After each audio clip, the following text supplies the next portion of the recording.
I'm Mike Watson. I'm the community manager for Volition. You probably know me as IdolNinja on the forums. Used to do all sorts of modding stuff, and became, through the course of some craziness, the community manager there. Well deserved. Aw, I'm Kate. Yeah, I'm Kate Nelson. I'm a senior associate producer, and I worked on Reelected and Get Out of Hell. I've been at Volition for quite some time now. Happy to be here. I'm Steve Jarris, and I was at Volition for 10 years, and I worked on all the Saints Row games. Yeah. Well, let me first say it's an honor to talk to you guys. Yeah, definitely. I mean, Saints Row is my favorite game series of all time, so this is just an absolute honor right now. Awesome. Thank you. I'd say the same, but I'm really, what's the word? Struck that someone's made a mysterious appearance.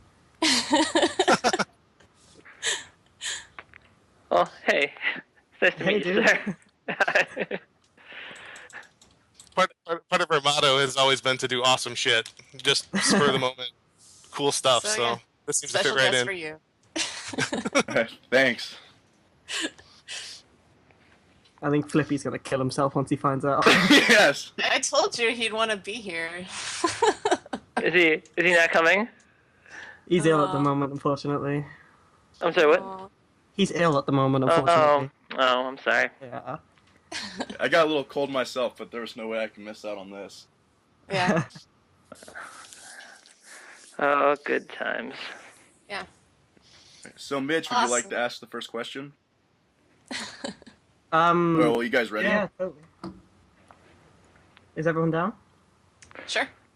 Yeah, go for it. Okay, how is it to work for Volition? Like, everyone. Like, the general atmosphere and sort of, like, work routines and stuff. It's like Mardi Gras every day, but like there's no beads and no flashing. But other than that, exactly like Mardi Gras. Yeah.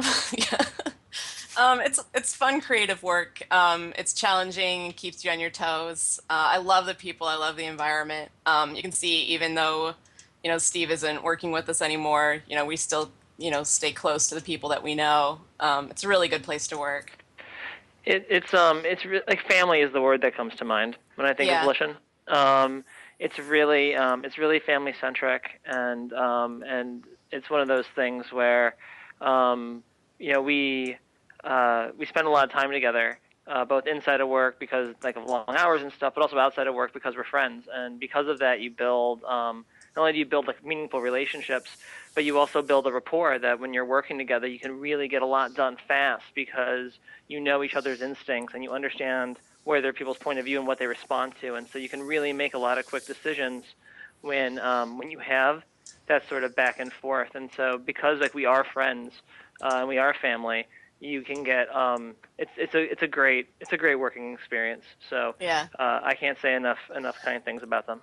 One of the things that impresses me the most is that everyone there seems genuinely like interested and caring in how everybody else feels and reacts and what they think about different things. Like you can go up to like any group and just talk to them about about certain decisions like with design or with art, and like everyone's really responsive and they love talking about like the reasons why, and very gracious about accepting input and critique. It's just such a great like positive creative environment where everyone just feels like part of a team. Like I think that's something that's interesting. Like I don't think this is too much of a secret, but like Mike is a very passionate person. He comes from a place of from the fandom into being one of us on the dev side, and it's been wonderful because like even though like at other jobs, like Mike would come up to me and be like, Steve, I have some serious concerns about this stuff. What about A, B, and C? I'm like, oh fuck, that's a really good point. We should like we can't do A because of these reasons. But we can try to go and do B and C, or like I can try to go and do this to help alleviate some of the pain. It might not be everything that we want, but it's something, And I think that's a really open relationship that I think a lot of places you might not have. You know what I mean? I've seen a lot of companies where there is like a more stratified power vacuum, and so it's kind of like, hey, you have your job, don't dip your toe over here, And I don't think that happens at Volition. I think it really caters to the idea that a good idea can come from anywhere. And anyone can go and be supportive and try to make magic happen.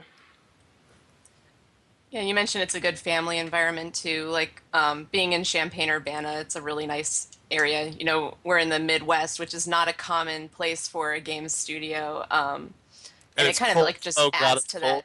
that. Yeah, it adds to that vibe. I We're come all from in the it West together. Coast, so all this snow and sub-zero freezing weather, man. Oh, it's tough to adjust. We had one snowfall that was, you know, notable this year, just one. It's okay. I come from the UK, so there's literally hardly ever sun here, and it's just cold as fuck 24/7. Well, there you go. Ah, yeah. Gods, have you got the second question? Yeah.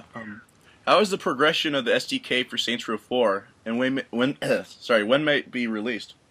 This Um, is the modding one? Yeah, okay. yeah, Yeah. we I don't know if you know about the history of what happened with the SDK, but back when I visited LA, Steve Jaros invited me to LA to for Saints Row shenanigans. Wouldn't tell me what it was. And this was before the release of SR4. It turned out that it was an opportunity to play SR4 during the voice recording sessions. So I had a chance to play it early and meet a lot of the voice actors. And at that time, I put forth a modding proposal just to bounce it off the guys there. Basically saying I just really wanted like once a month to be able to ask a developer a few questions from the community, like file formats, things like that, so they could help us to like enhance and develop our own modding tools. Very simple thing. Talk to some more people there, put together the request, and it turns out that that Jeff Thompson from Volition basically said, "Okay, we're going to help you do all this amazing stuff. We're going to join your forum. We're going to participate in your conversations, and we're going to work together with the community to develop this SDK." The thing about it is, though, it's not an internal like initiative for Volition to do this. It's not something we do during work hours, so it's kind of tough for it to happen because everyone's doing this like after they get off work and they're working all day. So things have gotten delayed because it's all based on free time and how much time we have to put into it. We released the first part of the SDK with the weapons, and we're working on the second part, which is going to be clothing. One of the big problems is that Randall Hess is no longer with Volition. He left to take a job with Cliffy B's new company, Boss Key. And he was one of the main guys who was working on the modeling stuff for the clothing. And we got the second release of the SDK almost ready. Randall's like, it all works, we're ready to go. And this was like his last day there. And Tom Roush has been trying to get it all sorted out with the tutorials and everything, and it turns out there's a few bugs in it.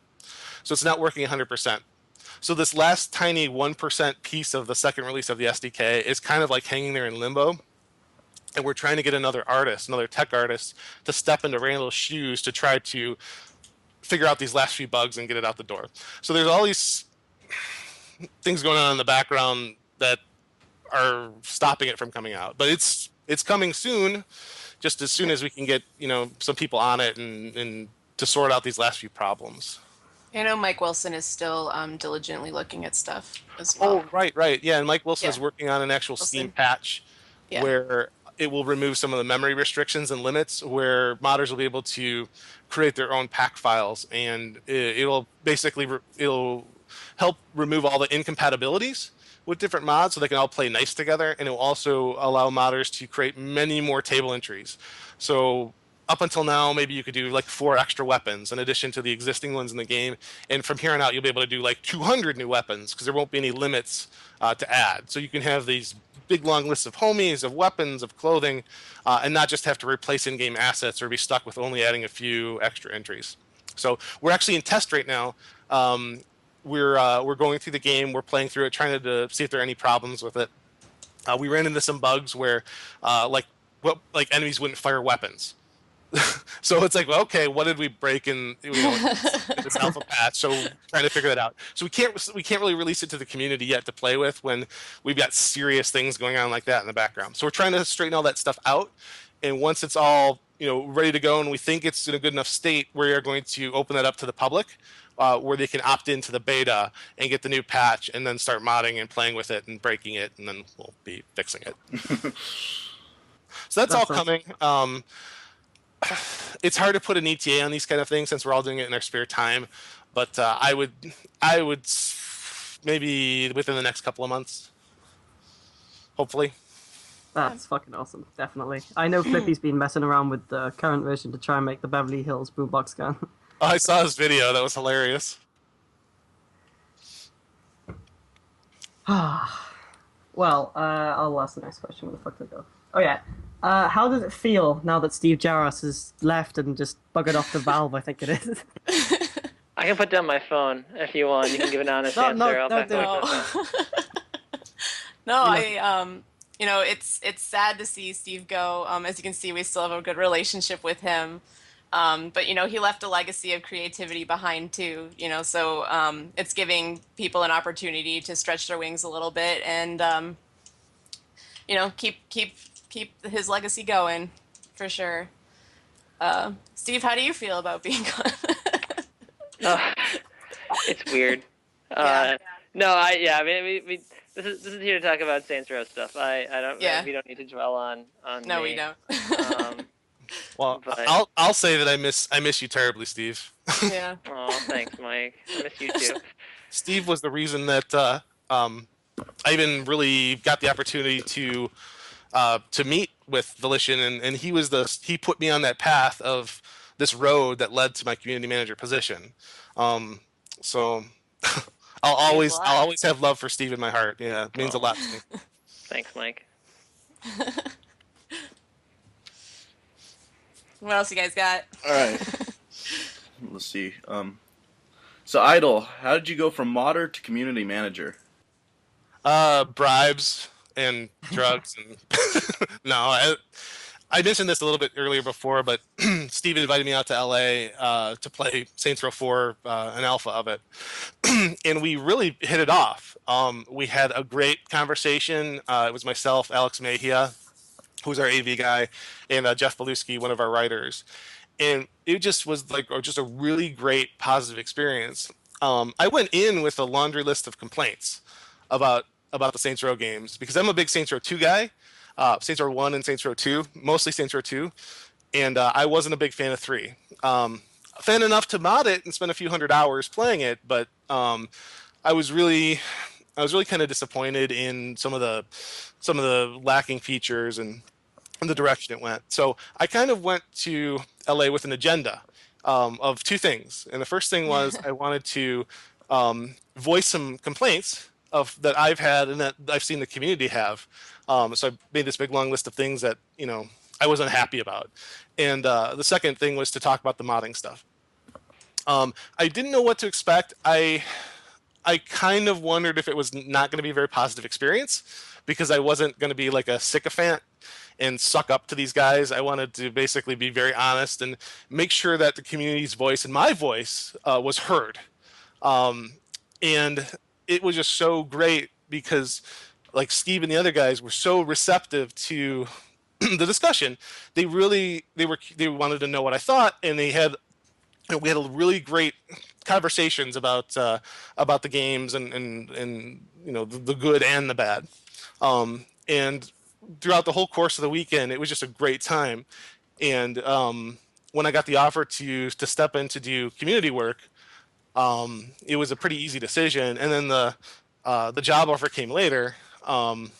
It was such an easy decision to make because it was just such a good fit. Like I feel like really the people there at Volition I identify with. I feel like I'm part of that group, like part of that mindset, part of that gestalt where just the way I think kind of mirrors the way the company works. So it's Mike stepped in and helped us with our community forums on Steam first, and just really blew us out of the water. Like we were very, very impressed with the work that he did. Aw, thanks. So it was an easy fit for us. We're like, Right. hey, this Well, guy and- knows his stuff. And I think also, like, even when you came out there, too, it was actually really important. And Mike kind of downplays this part of it, but I think it's actually worth mentioning.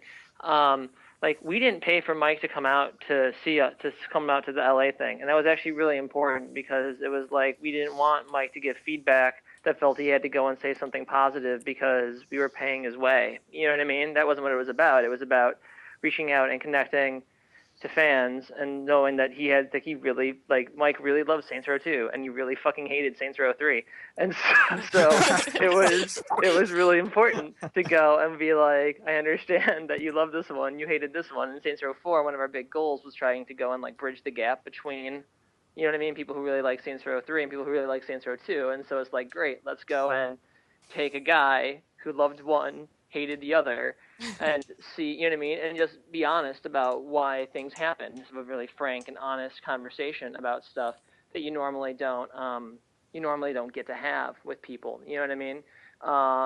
And so I think that it was really helpful. I mean, just to hear where people were coming from, but also to have us be a chance to explain. Listen, this is kind of why these things happen, and we figured in like the best case scenario, Saints Row 4 came together well, and we did end up finding a way of bringing people along who loved Saints Row 2 and give them something that they can enjoy out of Saints Row 4 that was more than a little bit of what they were missing in Saints Row 3. And that was like our best case scenario, which I think happened. Or our worst case scenario is like he's really gonna fucking hate it, and then we'll at least have competitive analysis for what shitstorm is coming my way. You know, I went out with Alex Mejia on his birthday, and we got incredibly drunk, and he admitted way into our partying that he fought against me going to LA. Yeah. Yeah. It was those moments of truth where you're like really, really drunk with a friend, and he's like, oh, "Man, I gotta admit to you, I didn't want you to come to LA." Well, no. we didn't know what to expect, but the open, honest conversation was great. Like, it was just funny. Cause I remember I wasn't gonna say that, but I'm happy that he told you. Like, because it was really funny. It was just like, oh, you know, like this could go really, really bad. I'm like, yeah, but if it goes really bad, won't that be great too? He's like, we're filming everything. I'm like, I know. We'll see what happens. So it's an adventure. That's right, yeah, you know. But it's important that you can't shy away from critique, which is why I'm actually kind of sad that Flippy's not on the call. Because I actually do watch all of his videos. You know what I mean? I love his videos too. So like, yeah, I mean, and like, there's things where it's like, yeah, no, that's totally fair. I agree with what he's saying. There's other parts where I'm like, that isn't the way it necessarily works, but that's okay. You know what I mean? And so like, but it's interesting, and I think that to shy away from critique or to not listen to what people have to say is a problem. And I think that's not just me. That's everyone at Volition. I think everyone at Volition is very open to hearing what people have to go and say, and take it with heart, because you have to. You know what I mean? Like, just anyone can go and just like put on some headphones and say, no, I'm not hearing what you have to say. But it's important, and I think that Volition is really good about that. I know Jim Boone feels the same way. When we pointed out one of Flippy's videos, or one of your guys' videos, where you called Jim Boone a liar, and like showed like previous footage from like interviews where he's like, there are no zombies in Saints Row 3, and then there's no zombies for Saints Row 3, and he thought that was hilarious. So yeah, we're all pretty much open to critique, and don't shy away from it. Stuff he says is just fucking hilarious. So, Mitch, you want to ask the next question? Yeah. So, okay, how did you go from audio intern to, like, senior associate producer? it's a long path. I think when you talk to anyone in the industry, they have a very different way of getting in. I actually started at Volition because I'm a townie. I grew up in Champaign-Urbana. So it was very rare to be in a town in the Midwest with a games company present. It's not a common thing. But I could say that I had an internship program at my high school. So my senior year, I interned at Volition for half my day. So I was a high school student working at Volition for the beginning. So cool. And then, then I got my foot in the door, and, I made myself useful and valuable and in the audio department. And I got hired out of college. They brought me back a couple summers while I was still in school, and then got hired full-time after. You just keep yourself relevant, show that you really want it. And then, I worked hard in the audio department, and then there was a point where I realized that I wanted to kind of work on things at a higher level to really help people like realize the best of what they wanted to do. Because in audio, you can only reach so far, right? Production is a lot about helping to make sure people are communicating, looking out for the overall quality of the game. That kind of stuff really appealed to me. And I guess Volition thought it was a good fit too. So I made the switch, and I'm happy. I'm happy about it. It was kind of hard to leave some of the creative stuff behind. No more sound design, no more looking at the systems at that level. But overall, I think it's a really great fit. Kate is also the most organized person on earth. Like, it's actually like it's like an undeniable fact. This isn't even like an hyperbole. Like, there's literally no one on the fucking planet who is more organized than Kate Nelson. And I think that she came out of the womb with a spreadsheet and is able to go and make sense out of a whole lot of complicated things. This is no joke. Excel. She fucking broke Excel. She found a limit to the amount of sheets and cells you can have in it. I found the end. Rows. Because she found how did that happen? It was on Saints Row 1. Holy Doing a bunch shit. of different voice. We were sorting out voice stuff on Saints Row, and she found the end of Excel, which I thought was an impossible task. But sure enough, there is a limit to the amount of rows, and she found it. It's also a testament to the sheer amount of stuff that Steve had to write for Saints Row 1. But I was pretty impressed. So that was my come to Jesus moment of holy fuck, this lady is a machine. So she is the most organized human being.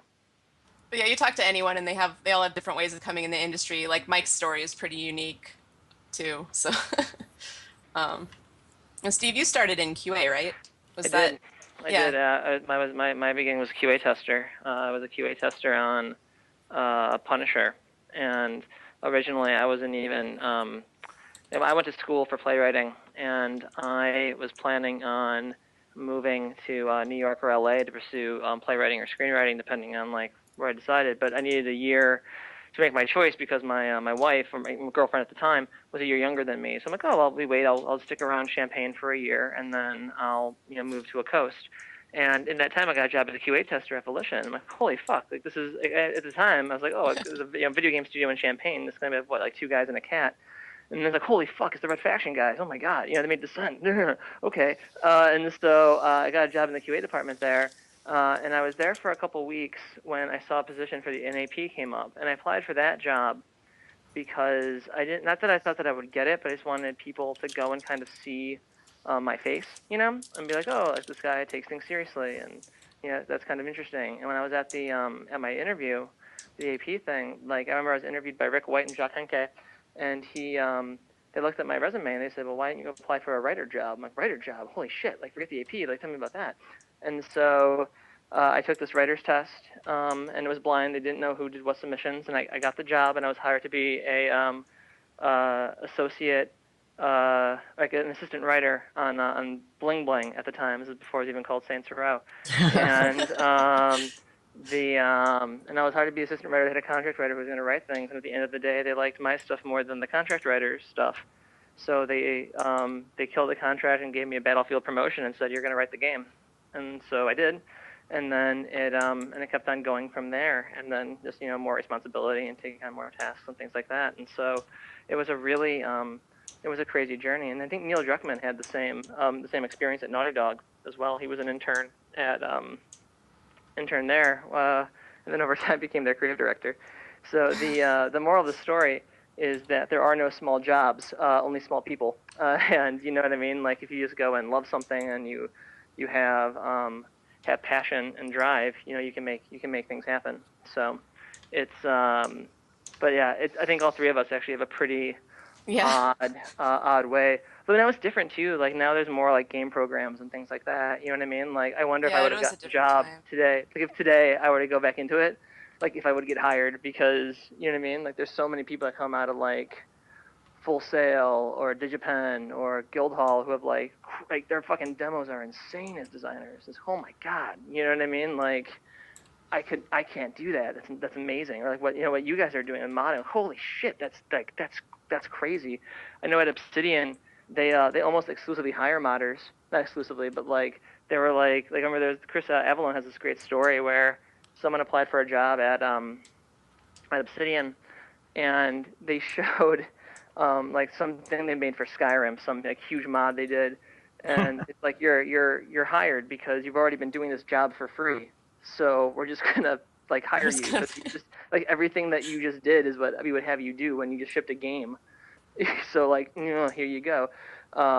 So anyway, the moral of the story is you guys just keep doing what you're doing. If you want to go and get a job in the games industry, it's just a matter of finding the right opportunity. But I was actually Okay. pretty concerned about taking a community manager position just because I had done so much modding work and I felt like I was more technical than social. Um, but the fact that I actually get to help out and work on the modding SDK in addition to doing the community stuff is actually really cool. It feels like I'm still doing that kind of stuff while I'm there. Do you still mod in your spare time at any time? I do, though, not as much. Doing the community gig is a full time and then some deal. I am pretty much on social 24/7, 7 days a week, handling our. Basically, I'm the voice of Volition. I do all of the posting on Facebook, on Twitter, on Tumblr. I'm constantly putting assets together to do that. Also dealing with charity stuff, with like studio tours. It's a lot of hours. So I don't have as much time as I did before to spend on the modding stuff. But yeah, I'm still doing stuff, and I've got a couple things in the works to release for God Out of Hell soon, in addition to the modding SDK. Yeah, this is a really busy week, right? Since we're launching tomorrow. Oh yeah, it is. It's it's exciting. I'm excited for people to see the game. So Awesome. I think you have the next question, Gods. All right. Yay. This one's gonna be interesting. How do you guys feel about Saints Row's progression from being a gangster game to being the president of the United States and a superhero And going into hell. and going into hell? Steve, you want to go first on this one, or I can. But yeah, I mean, I think Mike would be the interesting person to go first with this one. Oh yeah, Well- that's true. This might not be a very popular opinion with like the core fan base that you guys represent, and that I was a part of too.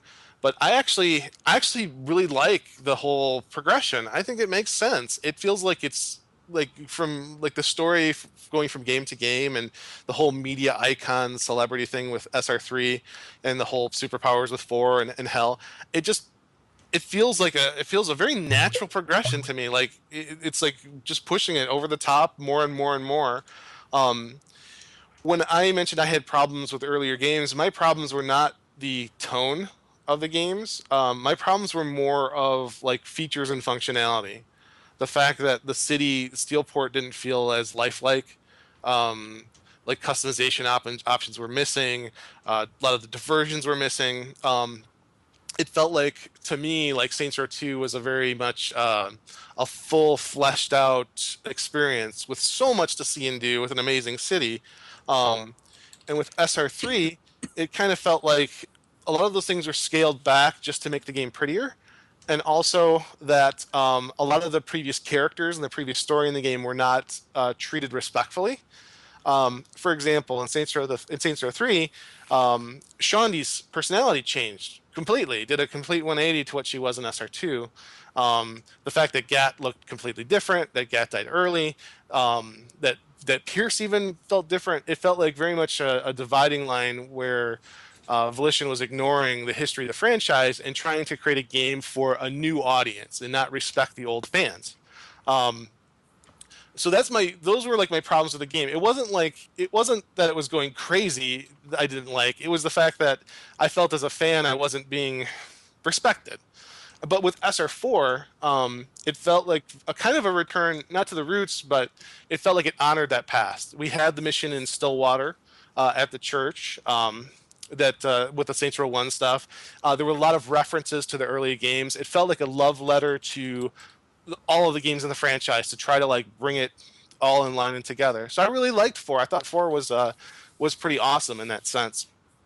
So yeah, it's I know there's like a divide in the fan base between like the SR1 and SR2 fans, and then the newer fans, the SR3 and SR4. But I'm actually a fan of the whole franchise, and I think I like the progression as far as like the story and the story it's telling. It feels good to me. It feels right. I think totally I think the progression is actually important to it too. I think that it gave the game a stronger sense of identity. You know what I mean? Like there's no confusing what our game is, right? People don't equate our game with Grand Theft Auto, right? Like it's its own separate thing. It's very much its own separate thing. You know what I mean? Whereas Saints Row 1 came out, it was GTA clone this, GTA clone that, and like there was really no mention of that in any of the reviews of I think Saints Row 4 or Saints Row 3, or if anything, it said what started as a GTA clone became blah blah blah blah blah. And I think it's really good because it gave the brand its own legs to stand on. You know, by differentiating itself. And there's pros and cons that come with it. But you know, it's funny because like tonally, they think about Saints Row 1. They had Zombie Lynn. There was a guy in a chicken suit with a baseball bat who was your homie, right? You call Chicken Ed over and you go and beat people up. Saints Row 2 had Voodoo. And, you know what I mean? Like, and granted, like some of these things are much more grounded. You know what I mean? But like, there are spikes of those levels of goofiness. And then you know we'd bring it back and stuff like that. But I think it's always been true to it. It's just a matter of making it more what's the word? Pronounced. Make it clear what the intention is, right? Because it's like there's nothing worse than when people don't know if you're joking or not, and that's a bad space to be in. I remember that happened on Saints Row 1 where people weren't sure if it was supposed to be super serious, if it was supposed to be fun, or what it was supposed to be tonally. And so I remember on Saints Row 3 there was a big choice. There was a huge meeting where we were debating the tone about which is the right way to do, because we were straddling it, like we were straddling the line too close on Saints Row 2, and we had to make a decision on which way we were going to go and lean. And then we just said, fuck it, we're going to jump. So, you know what I mean? Like, I think, I mean, and Mike saw some of the earlier scripts. Like, there was there's a version of Saints Row 3 at one point where it was a cops drama. Oh yeah, that's great stuff. And just to interject, one of the best parts about my job, and for real, is the fact that I get to like look through all this stuff. Like I have access to like all the design documents and all of the cool like stuff, secret projects that never got developed, the scripts. For a fan, being able to like read all that stuff and see all the screenshots, it's like a dream come true. It's like a treasure trove of awesomeness. Yeah, it's funny 'cause, like there's a version of the Saints Row 3 script that has the Shondi that Mike remembered from Saints Row 2.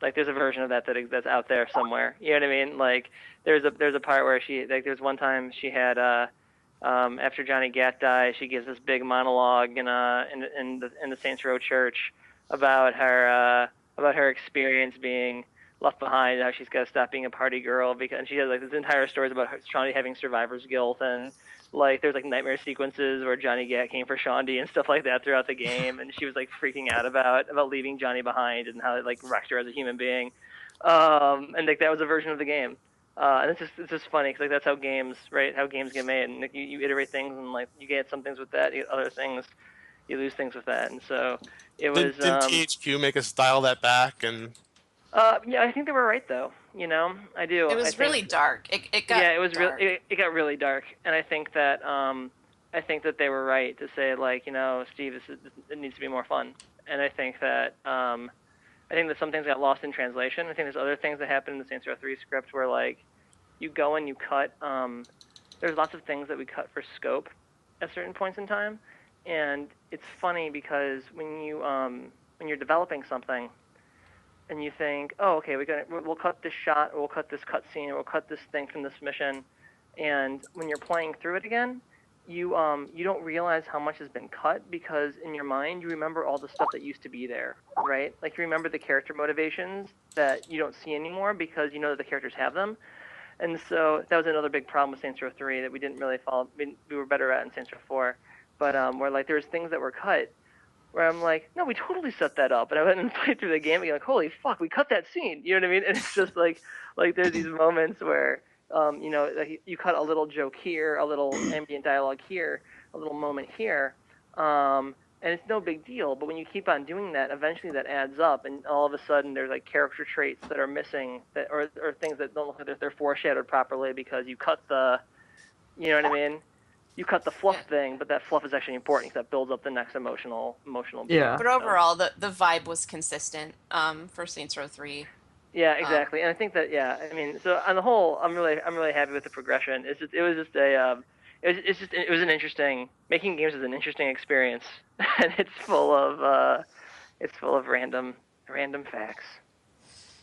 Yeah, I think when the progression question comes up, I think the thing that strikes me the most is how everybody has kind of a different thing that was really important to them that made Saints Row Saints Row. Because you ask some devs at Volition, and they'll look at 1, 2, 3, 4, and say, "Oh no, it was a natural thing for it to go this way. We always had these crazy elements." Like for me, it was always about really strong, interesting characters, and I feel like that kind of was maintained, and especially I think for me was a really good moment where you have the romance between Gat and the player. Like I actually teared up when I heard that the first time. I think one of the writers wrote it. I even heard it with text to speech placeholder voice. And it broke my heart to hear the player talking to, or the boss I should say, talking to Gat, and kind of working through that emotion that he had throughout it. Like I don't know. Everyone has this different thing that they glom onto for what made Saints Row for them. Um, yeah, and for me, it's still really meaningful. Okay, let's progress on. Best thing to say. Yeah. Will we see any similar mods or like a dev kit for Get Out of Hell? The engine itself is the same as Saints Row 4, so all of the tools will still work. So when we release the SR4 SDK, it will apply to GAT as well. Awesome. That was an easy one. Yeah. God, I think you got that next one.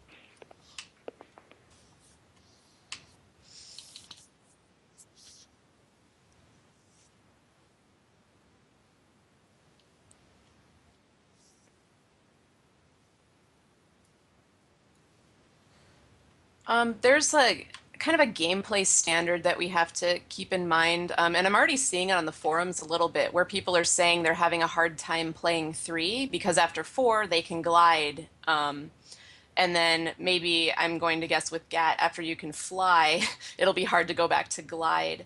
So there's kind of Kate, I've been replaying Saints Row 4 with the re-elected Xbox One version, and yeah, I missed flight terribly. yeah. Like I'm like, So oh, I can only glide. yeah, so it's hard to do something like take powers away when you're so used to having them, it actually like can hurt a little bit. So that's some of the stuff we have to keep in mind when thinking about things going forward.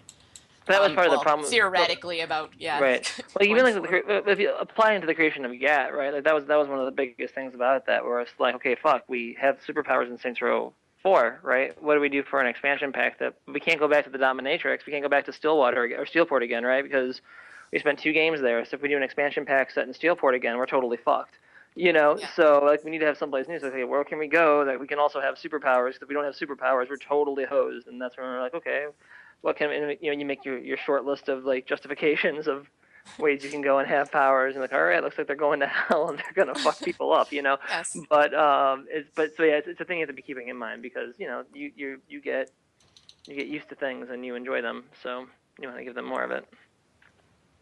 Yeah, that was one of, people were kind of complaining. It's like, why do you have vehicles when you can glide now? Why do you have vehicles when you can fly now? And we don't want to take too many toys away. We were trying to add, so if you want to still drive, you can, but you have this new cool way of interacting with the city. And what was pretty cool about making a new city, what Steve's talking about there a little bit, we made a new city for Get Out of Hell, and we could make it with flight in mind. So it was a really good fit. There's a lot of fun places to fly around, tunnels to fly through, buildings that you can navigate around.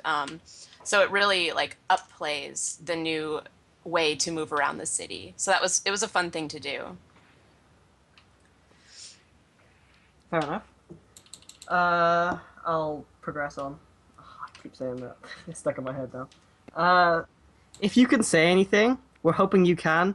Whatever happened to cut games like Saints Row Money Shot and Saints Row the Freezer, that sort of thing? The Freezer? I think it was called the Freezer. The freezer. What stands for the freezer? It was Oh, like what a was it? fight club game. It Yeah. was like an arcade fighting game with the Kinect or something, or the Wii. Oh, that one. You could That was you it. could box. Yeah, it was Yeah, like yeah, an yeah, yeah, yeah, underground. yeah, yeah. I Yeah. remember that. Yeah, yeah, yeah. Was it called the freezer or was it the chiller? Was it the? I think it was one of those placeholder titles, I think. I don't know if we I ever. forgot about that. Yeah. It's like the short version is anytime we've had lots of different external development stuff that we try to go and do with the Saints Row brand. And one of the things that's tricky about it is that the brand's humor is very specific, right? And the tone of the game is very specific. And there's a trap where I think when people think because a comedy anything can go, anything should go. And that creates these moments where it's hard to balance what is clever, not stupid. You know what I mean? Or what's appropriately stupid? What's just stupid enough? You know what I mean? And it's a weird line. And I think that ultimately it's just one of those things where, be it the comedy or the mechanics or whatever, it just didn't connect as well as we would like. I think the most successful collaboration that we've ever had with an external group for thing, including be like a book thing that we tried to work on once before, and we were outside writers on like an anime that went nowhere. But I think High Voltage was probably the best partner that we've had in terms of getting things that felt close to what was right. And Dive Kick too. Dive Kick added Johnny Gat to their game. Yeah, Dive Kick came together really well. I was really happy with Dive Kick. Yeah. Yeah, God's played that game. It's on his YouTube channel, I think. Yeah. Yeah, I was happy with Dive Kick. Is there anything you can say about Money Shot?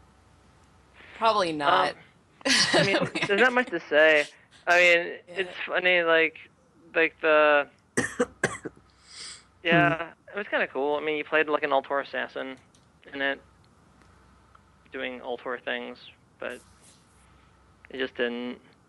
It was kind of like that was kind of the payoff of like in say in the Saints Row 2 DLC. There's a thing where you save Eric Griffin from Dex trying to do the overthrow, and so Eric Griffin is like was like the guy in who like would give the orders in Money Shot, and so he was like, hey, we owe the Saints a solid because they helped me out, and so now we're gonna go and do these things, and that kind of also segued the transition between Altor being partners with the Saints and Saints Row 3. So like that was just like the other missing link in between how Altor and the Saints were paired up in Saints Row 3. So that kind of acted as that half step as opposed to just having that DLC moment. Yeah. Money Shot. Yeah, it was just like It a was demo a cool though. concept. Yeah, it was a cool concept. It was never a finished game though. It's not like there's a totally done game that was, you know what I mean, that was just sitting on a shelf somewhere waiting to be played. It's just like, you know what I mean, it just was a half. Zelly actually put a build of that on a dev kit for me to play in the user research lab, and she's like, "Hey, Money Shot, go play it." And I was really excited because I was with these guys thinking, "Oh my God, it's like the lost piece of Saints Row history." No. I finally get to play it, and I played it, and I was really excited to play it, and then I played it, and it was just not great. Right. But generally, It wasn't done, that's what happens. Right. But generally speaking, like most deleted scenes from a movie were deleted for a reason. Yeah, that's kind of how that felt to me too. Yeah, I saw the tweet you posted saying you were playing Money Shot, and all of us just kicked off and were hoping you would just like give us some more screenshots or something. I'm actually talking with Dan Cermak at Volition and Aubrey to try to get approval to do a live stream of it, where we can play, the people who worked on it. I think Rob Gable wants to get involved. We'll play it and talk about the history of it and how it all came to be and why it got canceled and that kind of stuff. So hopefully that all goes through, but no promises. But I'd really like to do it if we can. I think a lot of fans would really appreciate that, and especially to know the link how Alter and the Saints came together. I think you got the next one, Gods, again. Or is it me? No, it's you. It's you. Okay.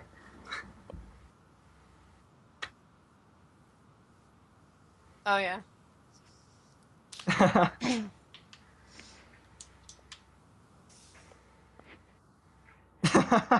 Yeah, if there's anything else that you were curious about, again, we're pretty excited about GAT coming out this week, and Reelected. You know, we're hoping that a lot of people will be able to play the game, like play SR4 that maybe would have missed it, or if they want all the DLC, they can pick it up again.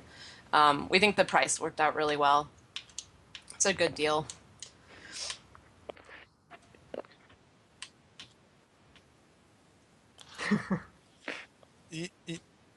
Yeah, it is. What? There's a Yeah, Steve, it's still not working. What? where it's the problem is the fact that there are third party companies involved, and there's also Sony and Microsoft involved. So there's like all these other like entities like all trying to make this all work together, and it's kind of nightmarish. We're dedicated to fixing it. We're trying to get this resolved, but it's a lot stickier than we initially thought, so it's taking longer. But we haven't forgotten about it. I mean, we're not blowing it off. It's just taking more time to get it all back up and running. Yeah, we know people particularly are missing that they can't have the achievement for uploading a character, that kind of stuff. So yeah, we're aware.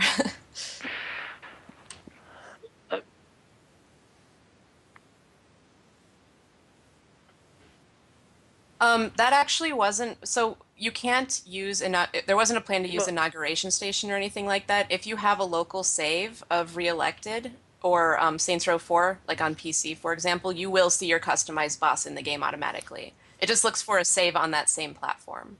Oh, okay. And also, Reelected doesn't even use the site anymore. It allows for you to save your boss locally. Like you can create a local boss file that you can import into any of your future saves. So it doesn't even have that kind of connectivity. Yeah. Are there any questions you guys want to ask us?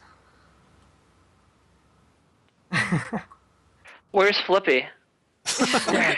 Okay, he's ill. I think he's ill. No, I'm kidding. No, I'm kidding. No, it was. Listen, I apologize. I have to dip out and take care of some other stuff.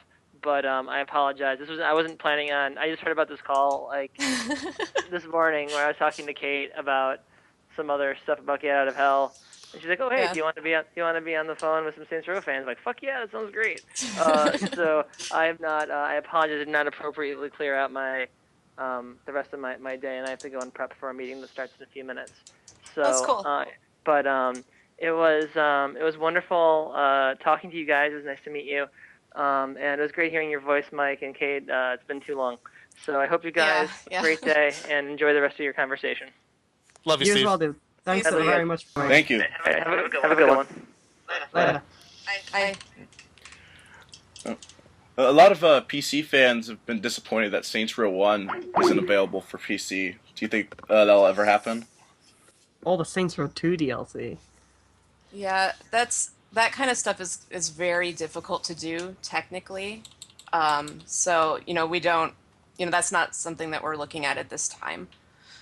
But I know that there are people that ask for it for sure. It was a launch, well, trying to be a launch title on, the consoles, and it didn't work out that way for PC. Fair enough. Like I said before, do you two have any questions for us, just in case? In general, I'm happy that we're able to talk to you guys and reach out to you guys, and if it's more just a comment, like if there's ever things that you want, I think Mike's been doing a really good job reaching out and getting feedback. Just I want to encourage you to continue to do that, and hopefully you like it. Like we're not pestering or whatever else. It's nice to be able to talk to you guys. That's an interesting point too. It's the stuff that you guys are doing and the stuff that you guys are saying and your passion for the earlier games is not falling on deaf ears. It's something that I'm listening to, and I'm bringing this feedback internally into Volition and saying, hey, these are what the fans are saying. These are what the fans want. ultimately what we do with our games, is going to be a decision that we make.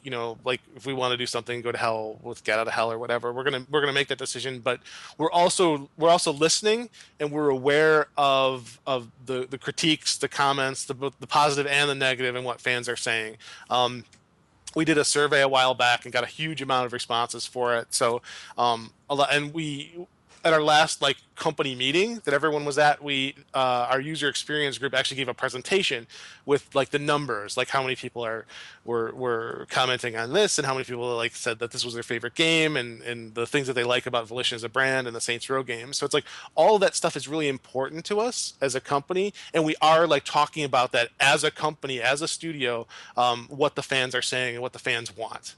So it's Yeah. not falling on deaf ears. We're not just disregarding what you're saying. It's all important, and it's never. I hope that you guys don't ever feel like that you're ranting about the things that you want or don't want, and that we just don't care, because we do absolutely care, and it's my goal and my job to bring that in to say, hey, this is what the fans care about. Yeah. So we appreciate you guys. This is what Yeah. I'm trying to say. Absolutely. Yeah. Yeah. Do you have any more questions you want to wing, dude? I have one that's gonna be kind of weird, but I'm working on a short, like a Saints Row fan film, and I've been trying to find a penetrator for it. Do you know where I could possibly buy one? Man, I don't remember where. I think we had to custom order those. Yeah, that might be something I could look into later, but I don't remember at this point, because that was through THQ and THQ marketing, so they had different contacts and stuff than we have now. So it might be something we can find out. I don't know. Also, I can't tell if you're being 100% serious, but I'm smiling, thinking about the quest to try to like get one of those, and like the responses that you might get from other people trying to make that happen. yeah, because I feel like it was custom made, but I don't entirely remember. I can just imagine the conversations you'd have, like, just, dear shop, can we please have another one of those custom large purple dildos Yeah. on a stick? Cool. I think the one that we have it in our break room, behind glass. It says in case of disaster, break glass with the penetrator behind it. But for the last live stream that we did, well, not the last live stream, but we did a charity live stream maybe about 6 months ago, and someone was actually using it, and it didn't break, but it's starting to like come apart. Yeah. So we're actually a little careful now about actually having people touch it, use it. It was a lot of weight on the stick, so Yeah. you gotta be careful. Me and Godzilla, we both obviously love Saints Row, and I've got like a couple of T-shirts and like the card pack from Saints Row 2 back in the day, like just for collectibles. Would you guys ever like set up like a storefront which you would sell like plushies and things like that, like the other companies do? It's actually really interesting that you said that. Internally, we have a branding group, and that branding group is made up of people from different disciplines. Like I'm there from the community side. We've got an AV guy there. We've got a UI guy there. Steve Jaros was part of that too as the creative director when he was still with us. But pretty much every discipline in the company is part of this branding group, and we talk about the Volition brand, the Saints Row brand, what we can do, and one of those things is products, like what we want to offer. Right now, we have a deal with Insert Coin from the UK, which are doing Saints Row clothing.